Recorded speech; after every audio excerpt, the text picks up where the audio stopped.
Buenas noches a todos, a todas los que nos están viendo. Somos compañeros de Caníbales. Somos compañeros de Caníbales, vamos a trabajar para analizar un poco la economía. Me interesa mucho tu mirada. Hablaba recién el ministro de la inflación en la Argentina. Y afuera del aire vos me decías, bueno, uno puede hacer el camino de deconstruir eso. Si la inflación es un fenómeno multicausal. Lo dijo el ministro incluso en el reportaje. Digamos, ¿cómo lo analizamos? A ver, después de la reestructuración de deuda con el sector privado viene otra etapa de política económica, que es lo que el ministro denominó genéricamente tranquilizar la economía. Es decir, trabajar con las tres grandes variables, precio, dólar, tasa de interés.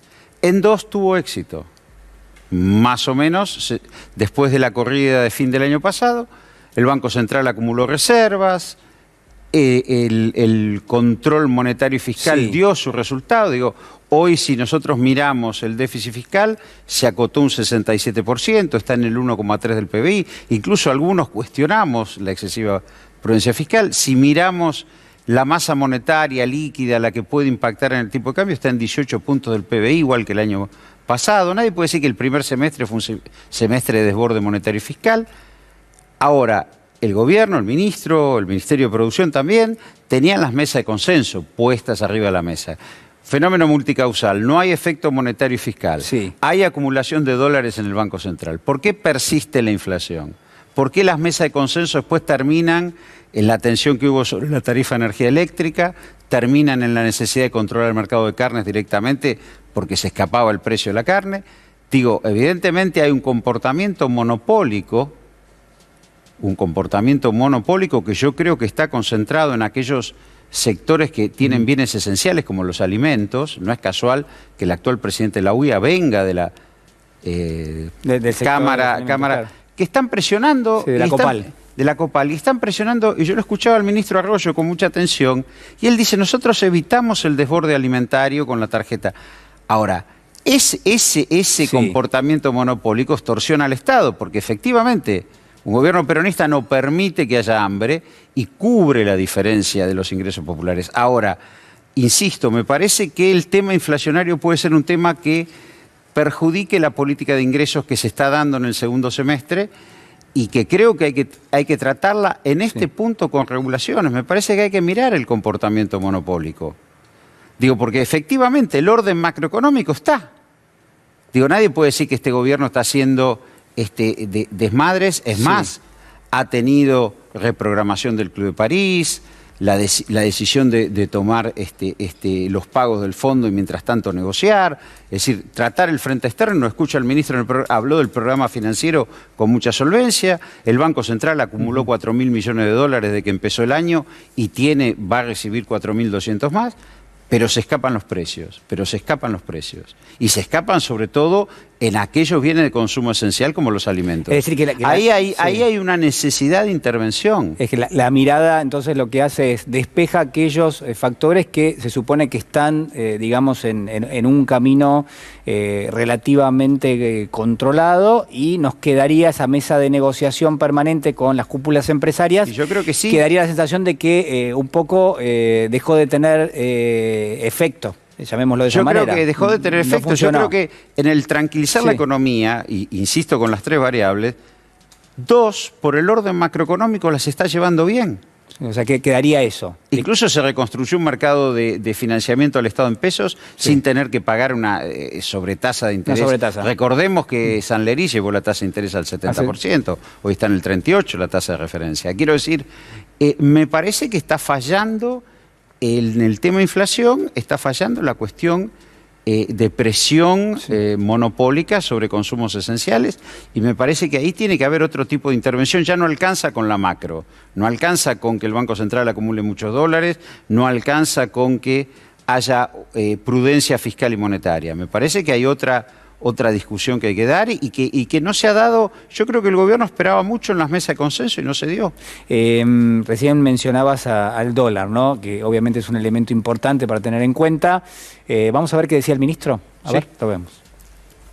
La situación hoy es tal que tenemos los instrumentos para poder mantener estable la brecha cambiaria, la brecha entre el tipo de cambio oficial y el tipo de cambio paralelo. Por supuesto que puede siempre existir ciertos vaivenes, cierta volatilidad que es lógica del funcionamiento de estos mercados. Pero lo que se da en una situación, sobre todo en momentos preelectorales, es algo de ruido, pero que nosotros tenemos la capacidad económica de contener. ¿Coincidís? Sí, plenamente. Incluso, ya que mencionamos caníbales, hemos dicho, alguna que otras veces que podía haber presión en el dólar ilegal, simpáticamente llamado blue o paralelo, pero no en el resto de los otros mercados. Digo, los mercados legales, contado con liquidación o dólar bolsa, el Banco Central, a través de operatorias de venta de títulos en mercado abierto, lo ha controlado. Lo ha controlado.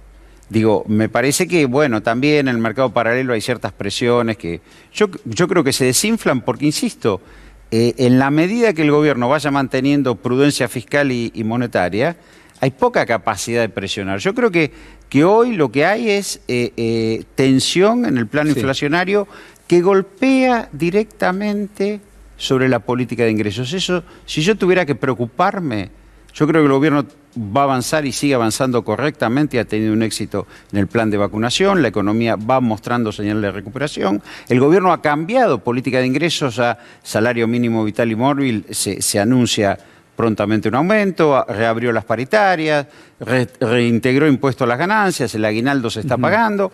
Digo, hay un shock de política de ingresos, pero eso es golpeado por el tema precios y yo creo que el gobierno tiene que mirar mucho eso. Te voy a consultar por algo que me parece importante. Vos fuiste uno de los primeros que lo dijo, que es que en la Argentina se dio en los últimos meses una recuperación económica, una reactivación. Si uno mira el estimador mensual de la actividad económica, que es, digamos, es el índice líder, se lo llama, o es el dato avanzado de lo que después va a ser el Producto Bruto, uno detecta que efectivamente está creciendo la economía, o en todo caso se está recuperando. Ahora, que eso no tenga como impacto una recuperación en los términos de que baje la pobreza y la indigencia, ¿qué significa, digamos, qué tan preocupante es? Significa que no está produciéndose la explosión de empleo o el aumento del empleo que tendría que haber. Y ahí está jugando, por eso se ha hablado de bajar la jornada laboral para que haya más puestos de trabajo, restringir las horas extras. Ahí, yo insisto, está jugando el sector de cúpula empresaria que está teniendo con freno. A ver, hay disponibilidad de mano de obra. Sí. Hay disponibilidad de energía. Digo, por lo menos en esta etapa hay capacidad industrial ociosa. El gobierno ha apostado a la recuperación. Digo, tendría que haber una dinámica mucho mayor. Y yo creo que no la hay porque hay un sector empresario que o se acostumbró al macrismo o no está acompañando al gobierno en este momento, las cúpulas me refiero. Ayer decías, hay empresarios que extrañan al bueno, expresidente según trascendió, un empresario muy poderoso de este país, si no el mayor, dijo, Mauricio, te extraño en una conversación telefónica, qué sé yo. Ahora, yo creo que hay empresarios, porque si no se explica cómo el titular de la UIA, en un momento donde, insisto, capacidad ociosa, disponibilidad de energía, disponibilidad de mano de obra, dice, bueno, pero yo quiero flexibilización laboral, yo quiero que me bajen los impuestos, yo quiero que terminen con la regulación de los despidos. Digo, es raro que ponga eso arriba de la mesa en este momento, cuando está todo dado para el despegue. Bueno, pero también uno podría pensar en un contexto de pandemia, con los niveles de desempleo mucho más altos que antes de la pandemia, es el momento donde las empresas son más fuertes en términos relativos, es decir, se concentran los sectores. Por eso, entonces estábamos enfrentando al Estado. Las empresas son más fuertes, pero tienen un momento en de por lo menos por los próximos 3-4 años, de ganar mucho dinero con la expansión del mercado interno. Esto es lo que yo... Sí, son más fuertes y está bien, y yo quiero consolidar estructuralmente una baja de salario sobre la base del desempleo. En Argentina eso provoca muchas tensiones y no tiene viabilidad. Digo, yo creo que la apuesta que pone el gobierno arriba de la mesa, que es el mercado interno, es el que ellos no están tomando. O lo están tomando con cuentagotas. Y eso me parece que es la discusión más medular que hay hoy en el seno de lo que podría ser un despegue más grande de la economía. Ahora, si yo quiero hacer una apuesta a desarmar el sistema de relaciones laborales, la protección social y sobre la base de una situación de desempleo del 10%, crear una baja estructural del salario, Yo creo que eso fue la apuesta de las empresas después de la crisis del tequila en el 95 y eso terminó en la crisis del 2001, donde querían consolidar un nivel de desempleo del 15% y una baja estructural del salario. Con fuerte inversión, Sí. justo decirlo, pero eso terminó mal. Uno cuando presta atención a las definiciones que da el gobierno en materia económica, uno está tentado de pensar de que la maquinaria del consumo es clave en ese Y ese entramado. consumo flota entre el 65 y 70% de la demanda agregada. Pero digamos, ese consumo puede darse con un salario que en términos generales hoy es mucho más bajo que el que teníamos hace algunos años. La apuesta sería que sobre la base de ese salario más bajo y las empresas ante una expectativa de recuperación del mercado interno aumentan el empleo. Entonces se produce un combo de ingresos. En un hogar donde trabajaba una sola persona, empiezan a trabajar dos, eso implica una mejora en el ingreso y lentamente el mayor empleo va a llevar a mayores salarios. Ahora, evidentemente, si el sector empresarial, o por lo menos las cúpulas, no todas, ¿no? Porque yo creo que hay que discutir mucho qué ha pasado con la inversión, qué ha pasado con la importación de bienes de capital en el rubro mediano, pero yo creo que eso no tiene viabilidad, el crecimiento del mercado interno es demanda salarial en Argentina. Entonces digo, me parece que ahí, inclusive por eso creo en la fragmentación también, porque no a todo el mundo le sirve, no todo el mundo puede trasladar sus precios indefinidamente al mercado, ser monopolio, no todo es monopolio.